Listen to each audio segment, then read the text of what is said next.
Hi friends, எல்லோரும் எப்படி இருக்கீங்க? வாங்க நம்ம இன்றைக்கி சூப்பரான ஒரு அவியல் டிஷ் பார்க்கலாம். அவியல் ஆக்சுவலாக ஒரு கேரளா டிஷ்ஷு. ஆனால் நம்ம எல்லாருக்குமே பிடிக்கும் சாப்பிட்றதுக்கு. அண்ட் எஸ்பெஷலி பசங்களுக்கு ரொம்ப பிடிக்கும். அதுவும் இல்லாமல் இது ரொம்ப ஹெல்த்தியானது. கேட்டிங்கன்னா இதில் எல்லா விதமான காயும் நாட்டு காய்கறிகளும் போடலாம். இப்போ பார்த்திங்கன்னா நான் கேரட்டு, உருளைக்கிழங்கு, அவரைக்காய், பீன்ஸ், பட்டாணி இந்த 5 காயும் போட்டிருக்கேன். உங்கள் வீட்டில் கத்திரிக்காய் இருந்தால் நீங்கள் அது போட்டுக்கலாம், முருங்கைக்காய் இருந்தால் அது போட்டுக்கலாம், வாழைக்காய் போட்டுக்கலாம். அப்புறம் சவுச்சவ் இருக்குல்ல, அதை கூட தோல் உரிச்சிட்டு இந்த மாதிரி க்யூப்ஸ் பண்ணி போட்டுக்கலாம். நமக்கு என்ன காய்கறி வேணுமோ அதை நம்ம இதில் போட்டுக்கலாம். ஸோ எல்லா காய்கறியும் பசங்களுக்கு கொடுத்தா மாதிரியும் ஆச்சு, நமக்கும் வேலை ஈஸியாக முடிஞ்ச மாதிரியும் ஆச்சு, ஒரு டேஸ்டான ரெசிபி பண்ண மாதிரியும் ஆச்சு. ஸோ அவியல் பார்த்திங்கன்னா சாதத்தில் போட்டு பரட்டி சாப்பிடவும் நல்லாயிருக்கும். மெயினாக காரக்குழம்பு, ரசம் அதுக்கெலாம் நல்லாயிருக்கும்.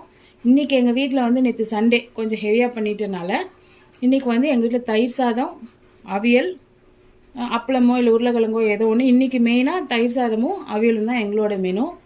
ஸோ வாங்க அவியல் எப்படி பண்ணலான்னு பார்க்கலாம். இப்போ இந்த மாதிரி வெஜிடபிள்ஸ்லாம் க்யூப்ஸ் பண்ணி போட்டோமா. இப்போ பார்த்தீங்கன்னா இதில் நான் 1.5 டேபிள் ஸ்பூன் கல்லுப்பு போட்டு 1/2 கிளாஸ் தண்ணி மட்டும் ஊற்றி வச்சுருக்கேன். ஆல்ரெடி வச்சுட்டேன். இப்போ நம்ம வீட்டில் இருக்க மீடியம் ஸ்டவ் பர்னர் அதில் வச்சு 2 விசில் விடலாம். 2 விசிலே போதுமானது. இதில் போட்டிருக்க எல்லா காய்கறியுமே சூப்பராக வெந்துடும். ஸோ விசில் வரட்டும், பார்க்கலாம். இப்போ நான் நம்ம வீட்டு மீடியம் பர்னரில் குக்கரை தூக்கி வச்சுட்டேன், ஆன் பண்ணிட்டேன். காய் நல்லா வேகட்டும், 2 விசில் வரட்டும், அப்புறமா பார்க்கலாம். நம்ம காயெல்லாம் வேகட்டும். அதுக்குள்ளே நம்ம அவியலுக்கு தேவையான இந்த பேஸ்ட் அரைச்சிக்கலாம்.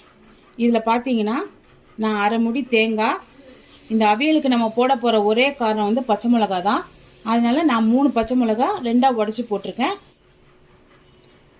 2 ஸ்பூன் ஜீரகம் போட்டிருக்கேன்.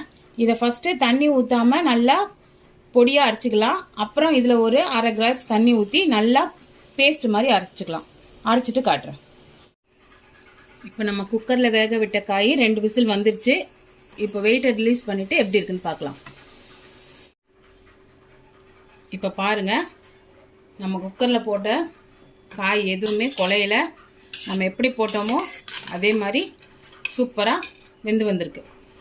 இப்போ நல்லா வெந்து வந்துருச்சு. நம்ம கரண்டி போட்டு இந்நேரத்தில் கலரணும் அப்படின்னா உடஞ்சிரும்.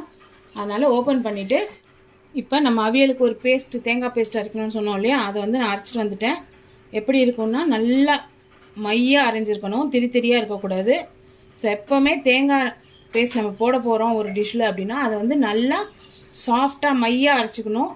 நம்ம பொரியல் அந்த மாதிரி பண்ணுறப்போ துருவி போட்டுக்கலாம், துருவின மாதிரி போட்டுக்கலாம். ஆனால் இந்த மாதிரி கிரேவியோடு ஆட் பண்ண போகிறோன்னா இது நல்லா சாந்து மாதிரி பேஸ்ட் மாதிரி அரைச்சிக்கணும். அப்போ தான் நம்மளோட டிஷ்ஷோட இது நல்லா கலக்கும்.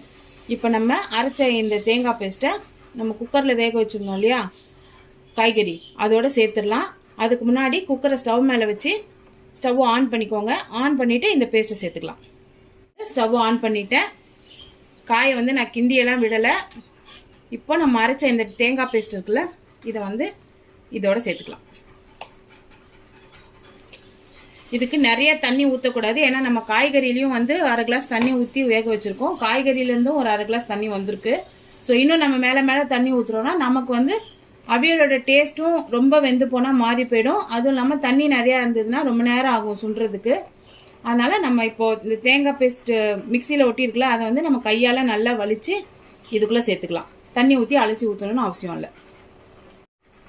இப்போ நம்ம அரைச்ச தேங்காய் பேஸ்ட்டை நம்ம வெஜிடபிள்ஸோட சேர்த்துட்டோம்.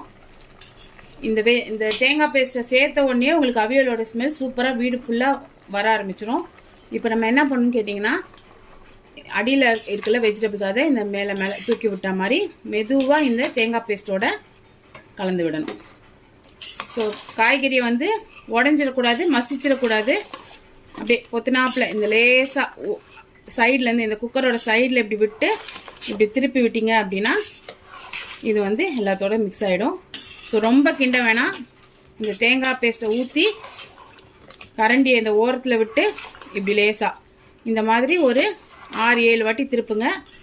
பொறுமையாக திருப்புங்க, வெஜிடபிள்ஸ் உடையாமல் திருப்பிட்டு இப்போ சரி சமமாக வச்சுடுங்க. வச்சுட்டு நம்ம குக்கர் மூடியவே ஃபுல்லாக மூட வேணாம், கொஞ்சம் கேப் வர மாதிரி மூடி வைக்கலாம். ஒரு 5 நிமிஷம் ஆகட்டும். அவியல் நல்லா சூப்பராக ரெடி ஆகிடும். இப்போ நம்ம தேங்காய் பேஸ்ட்டு சேர்த்து 5 நிமிஷம் ஆயிடுச்சு. இப்போ ஒரு வாட்டி முதல்ல கிண்ண மாதிரியே அதே மாதிரியே கிண்டி விடலாம். இந்த அவியல் வந்து மேக்ஸிமம் 5லேருந்து 8 நிமிஷம் தான் வேகணும். ஏன்னா ஆல்ரெடி காய்கறியெல்லாம் வெந்துடுச்சு. இப்போ போட்டிருக்க தேங்காய் மட்டும் அதோட நல்லா பச்சை வாசனை போய் சேரணும், அவ்வளோதான். ஸோ 5 நிமிஷம் ஆயிடுச்சு. இனி ஒரு 2-3 நிமிஷம் ஆகட்டும். அதுக்கப்புறம் நம்மளோட அவியல் தயார். பாருங்கள், நம்ம போட்டு 8 நிமிஷம் ஆயிடுச்சு. நம்ம அவியலோட 75% வேலை முடிஞ்சிடுச்சு.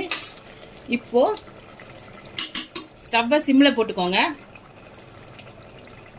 நம்ம வீட்டில் நம்ம குழம்புக்கு யூஸ் பண்ணுவோம்ல கரண்டி, அந்த கரண்டியில் ஃபுல்லாக, அந்த குழம்பு கரண்டியில் ஃபுல்லாக திக்காக ஒரு 2 கரண்டி தயிர் விட்டுக்கோங்க. அவியலுக்கு இந்த தயிர் வந்து ரொம்ப அவசியம். இந்த தயிர் இல்லாமல் அவியலோட டேஸ்ட் நமக்கு கிடைக்கவே கிடைக்காது.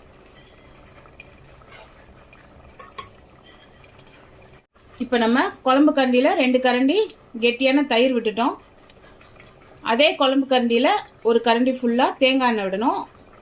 அவியலுக்கு தயிரும் தேங்காய் எண்ணெயும் தான் வந்து அந்த ஸ்மெல்லும் டேஸ்ட்டும் கொடுக்குறது. ஸோ தேங்காய் எண்ணெய் இல்லாமல் இந்த அவியல் செய்யாதீங்க. தேங்காய் எண்ணெய் தான் ஊற்றணும் கம்பல்சரி. தேங்காய் எண்ணெய் ஒரு குழிக்கரண்டி ஊற்றிக்கலாம்.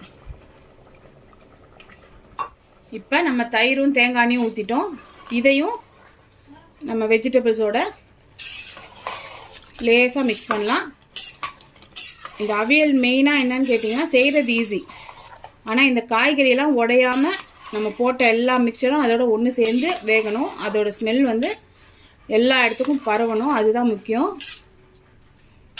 இப்போ பாருங்கள், நம்ம போட்ட தயிர் தேங்காய் எண்ணெய் எல்லாமே ஒன்றோட ஒன்று மிக்ஸ் ஆகிடுச்சு. இது வந்து மஞ்சத்தூள் போடாத அவியல்.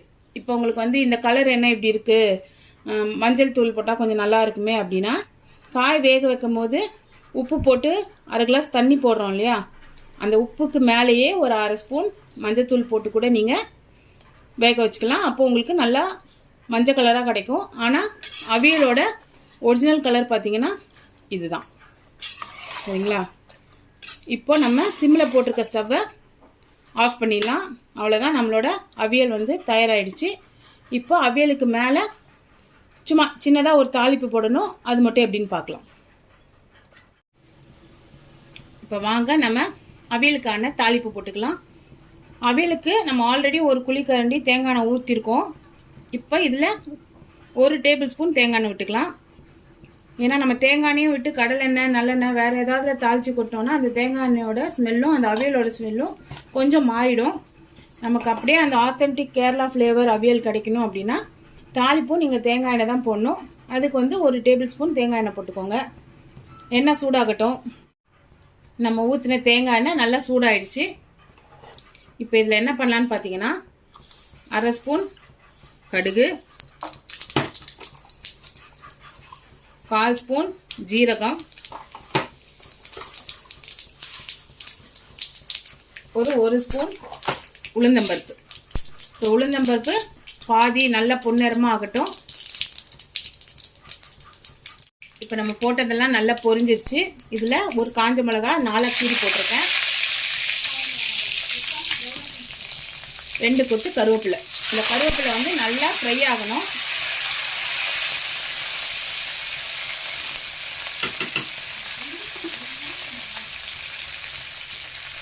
ரெண்டு கொத்து கருவேப்பிலை போட்டிருக்கோம். இந்த கருவேப்பிலை வந்து இந்த ஆயிலில் நல்லா ஃப்ரை பண்ணணும். நல்லா கிறிஸ்பாகிற வரைக்கும் ஃப்ரை பண்ணணும். நல்லா கிறிஸ்பாகிடுச்சு அப்படின்னா அது தூக்கி நம்ம அவியலில் சேர்த்துடலாம். அவ்வளோதான், நம்மளோட தாளிப்பும் ரெடி.